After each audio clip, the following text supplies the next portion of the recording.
अर्जुन ने कहा, हे कृष्ण, आप कर्मों के संन्यास की और फिर योग की प्रशंसा करते हैं। इन दोनों में एक जो निश्चय पूर्वक श्रेयस्कर है, उसको मेरे लिए कहिए। श्री भगवान ने कहा, कर्म संन्यास और कर्म योग ये दोनों ही परम कल्याणकारक हैं, परंतु उन दोनों में कर्म संन्यास से कर्म योग श्रेष्ठ है।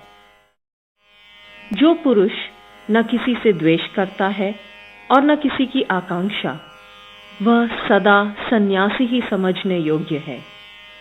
क्योंकि हे महाबाहो, द्वंद्वों से रहित पुरुष सहज ही बंधन मुक्त हो जाता है। बालक अर्थात बाल बुद्धि के लोग सांख्य और योग को परस्पर भिन्न समझते हैं। किसी एक में भी सम्यक प्रकार से स्थित हुआ पुरुष दोनों के फल को प्राप्त कर लेता है।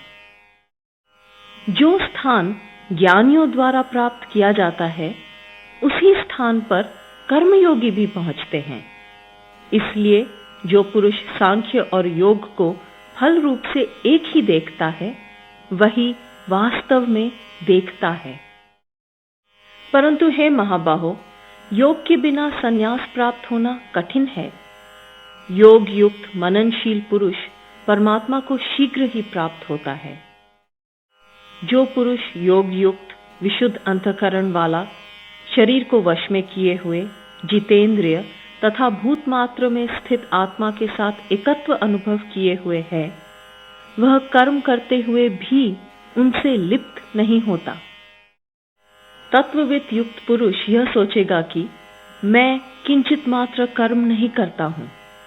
देखता हुआ, सुनता हुआ, स्पर्श करता हुआ, सूंघता हुआ, खाता हुआ, चलता हुआ, सोता हुआ, श्वास लेता हुआ, बोलता हुआ, त्यागता हुआ, ग्रहण करता हुआ तथा आंखों को खोलता और बंद करता हुआ, वह निश्चयात्मक रूप से जानता है कि सब इंद्रियां अपने अपने विषयों में विचरण कर रही हैं।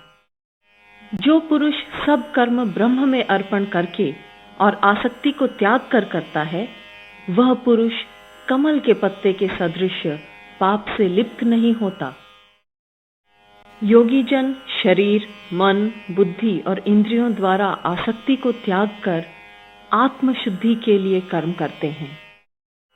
युक्त पुरुष कर्म फल का त्याग करके परम शांति को प्राप्त होता है और अयुक्त पुरुष फल में आसक्त हुआ कामना के द्वारा बंधता है।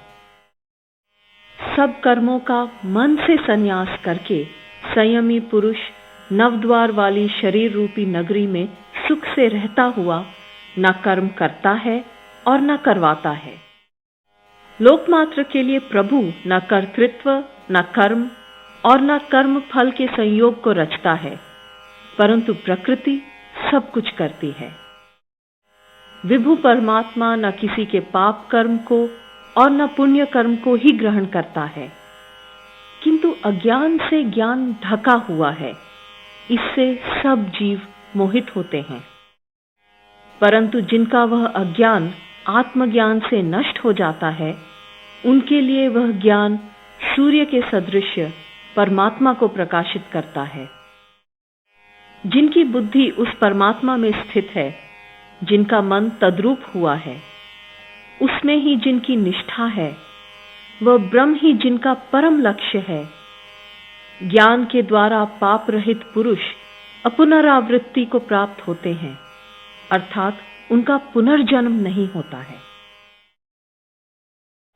ऐसे वे ज्ञानी जन विद्या और विनय से संपन्न ब्राह्मण तथा गाय, हाथी, श्वान और चंडाल में भी सम तत्व को देखते हैं।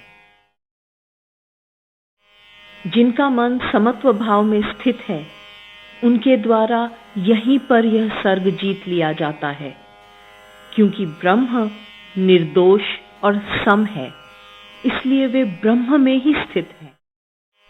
जो स्थिर बुद्धि सम्मोह रहित ब्रह्म में स्थित हैं, वह प्रिय वस्तु को प्राप्त होकर हर्षित नहीं होता और अप्रिय को पाकर उद्विग्न नहीं होता। बाह्य विषयों में आसक्ति रहित अंतःकरण वाला पुरुष आत्मा में ही सुख प्राप्त करता है। ब्रह्म के ध्यान में समाहित चित्त वाला पुरुष अक्षय सुख प्राप्त करता है। हे कौन्तेय, इंद्रिय तथा विषयों के संयोग से उत्पन्न होने वाले जो भी भोग हैं वे दुख के ही हेतु हैं, क्योंकि वे आदि अंत वाले हैं। बुद्धिमान पुरुष उनमें नहीं रमता। जो मनुष्य इसी लोक में शरीर त्याग करने के पूर्व ही काम और क्रोध से उत्पन्न हुए वेग को सहन करने में समर्थ है, वह योगी और सुखी मनुष्य है।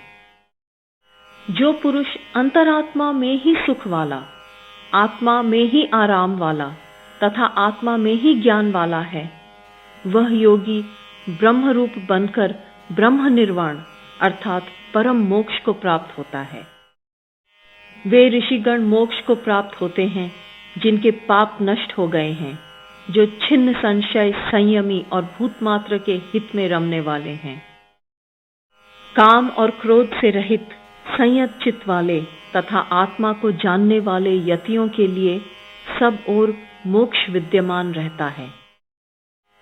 बाह्य विषयों को बाहर रखकर, नेत्रों की दृष्टि को भ्रिकुटी के बीच में स्थित करके तथा नासिका में विचरने वाले प्राण और अपान वायु को सम करके, जिस पुरुष की इंद्रियां, मन और बुद्धि संयत हैं, ऐसा मोक्ष परायण मुनि इच्छा, भय और क्रोध से रहित है।